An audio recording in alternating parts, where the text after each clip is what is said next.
There are a lot of fighting games, so whatever your favorite game or best game is subjective.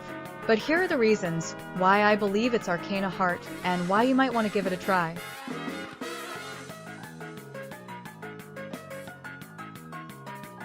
First, let's look at lore and story content. This is probably one of the more underrated parts of the game. Between the after story and Cards of Glory, this game have more story content than most fighting games in general. Story content is just something that is nice to have, despite the game lacking in single-player content otherwise and not offering much in terms of replay value. As someone who generally like Yuri and all-girl cast action anime, this story just offered what I often like in anime, while not being too long and dragged out or short like most games. And no, the cast is not all loli characters or have as much actual fan service as most games, despite what some people say. The loli to non-loli rate is between 24 to 35% depending on how you count them, which is pretty in line with many female anime fighting game cast. As for gameplay, there is a lot to cover, since not too many games would come close to matching its player expression or mechanical depth. First, let's look at movement. More traditional games rarely allow much trajectory altering after a jump. Normal air dashers might add air dashes and double jumps. Arcana Heart, on the other hand, got pretty much all the basic air dasher mechanics you find in other games, and basically all these options plus a lot more that are hard to illustrate. That means you can do things like this. And neutral may look like this.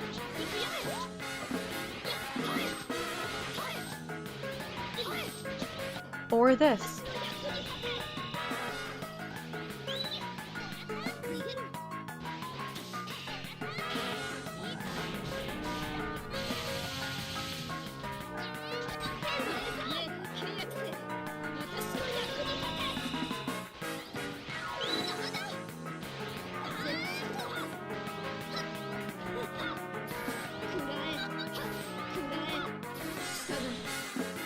And Oki may look like this.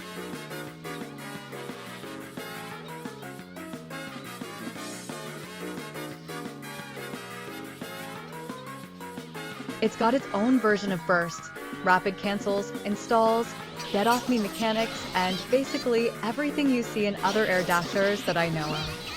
It has install mode only supers, and 2 to 4 cancel options available at almost all time, with extend force and homing cancels with 1 to 3 regenerating meter available. You even got reverse beats that French-bred games are known for in the air during extend force modes, without the limit of using a button once per string. As far as defense goes, in most other games, you can throw out strings knowing an attack is safe if your buttons are plus on block. There are rarely mechanics that allow player expression while blocking, other than get-off-me mechanics that are expensive. Arcana Heart, on the other hand, changes all this with guard cancel mechanics that are almost free.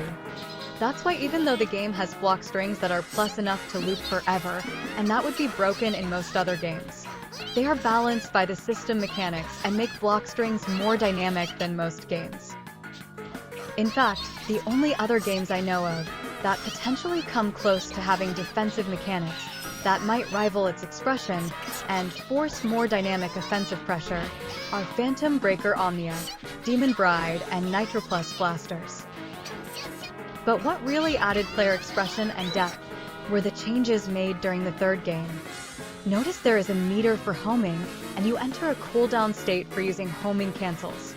There is also a more traditional meter system, even though it goes up to 9. Which made the game played a lot more like a normal air dasher. Extend force cancels also were not possible, and the game didn't have an Arcana button or E button yet. You had to push directions with the C button in order to use your launch or guard break options. And the homing meter was used for Arcana specials. All the changes made during the third game made the game more freeform and gave it the identity it's known for today. Homing boosts would not have been possible with the homing gauge and were not a thing. Having the E button freed up space for more command normals, while not having less accidental homing inputs. The rapidly regenerated meter made meter use more free. And the addition of Arcana eclipses during the Love Max update added a lot more options. I have not even went over more mechanics that do not exist in any other game, such as clashing, projectile reflect specials, and tech trap options that only exist in this game. All this player expression can make playing a different player seem like playing a different character. While in most other games, a character's play style is usually more streamlined in how they are expected to play. And do you know any other games that allow you to play tennis with projectiles with multiple options and angles like this? Which can also lead to interactions like this. Or clash interactions like this. Or this. Or this. And you can even do this to show off if you want. So this game's got some of the most unique clash interactions, movement, player expression, and so on. But I haven't even talked about arcana selections to go with characters. You can choose both a character and arcana. Every arcana have their own move list, passive effects, and gimmicks. For example, the time arcana would speed up your character more than usual, and the timer during extend force turn your backdash into the most unique backdash in fighting games, and change your grounded forward homing. And of course you can freeze time as you see.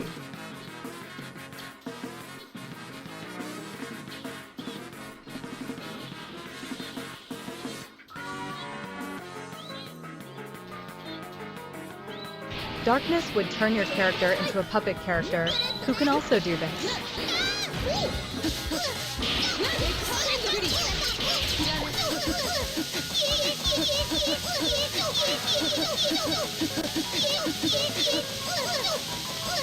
Rock would give you guard points and super armor during extend force.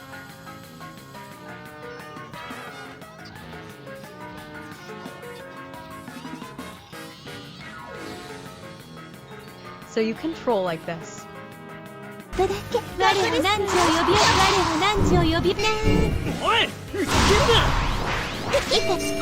punishment arcana is a living life on the edge. You dish and take more damage in extend force, which also lasts longer than other arcana. So you easily die if you drop a combo and don't get a proper pressure reset. And it's scary to use extend force as a get off me mechanic. This combo did twice as much damage as usual, because of punishment mirrors and Kathy couldn't even burst in EF mode. Life Arcana is the most gimmicky thing in fighting game history. All I have to do is show you this.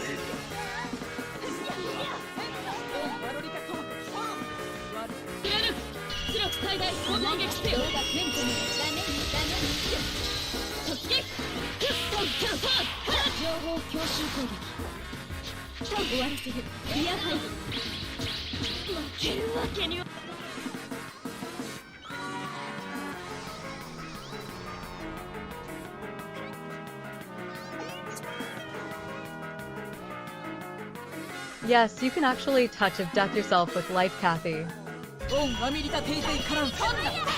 You might know some games with 2 or 3 custom versions or moves you can select, but not 25 versions of a character, or potentially 26 if or when Dark Hearts Arcana finally gets released. I'm not going over what every Arcana does in this video, since that would require a whole tutorial video. The next reason why I think this is the best fighting game, it's got the best characters in every archetype I can think of. Yes, archetypes are blurred, every character can rush down with movement options, and everyone can gain possible zoning tools, set play tools, and so on with Arcana choices. But, ever seen a rushdown charge character with 6 different charge moves in all directions? And another charge character with an up-down charge who can also do this if you hold a button for long enough. And unlike negative edge moves in most games, you can let go of a button and keep the same charge as long as one's being held. How about a puppet character with a command grab that reverses your opponent's movements and can control her puppet during hit or block stun?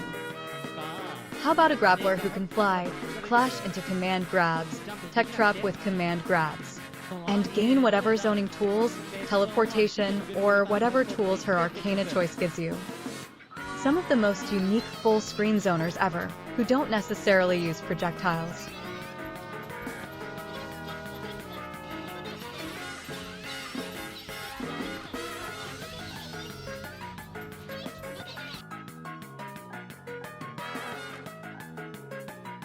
And of course you have your mid-range pressure zoners.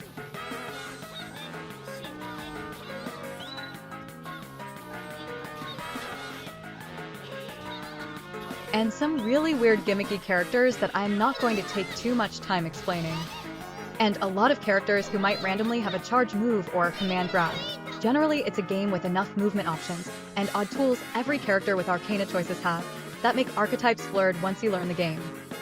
Just to show how blurred archetypes can be, here's me outzoning a zoner with a rushdown character.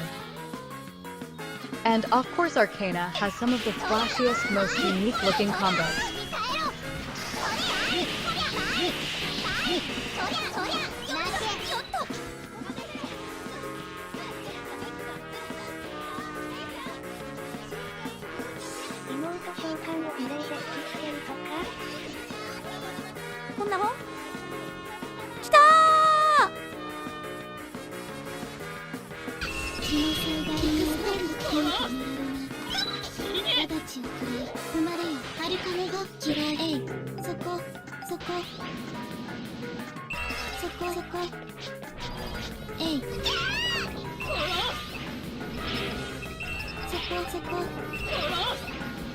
This combo is pretty much impossible to set up in a real match, but shows off some of the potential things you can do. With all these things going on, you might think this would be one of the more broken fighting games. But it ended up being one of the least broken air dashers, where there's a good balance of offense, defense, and neutral gameplay. And pretty much everything can be counterplayed, while low tiers can consistently come up with difficult things to deal with. And I guess here are some more funny interactions that you'll never see in other games.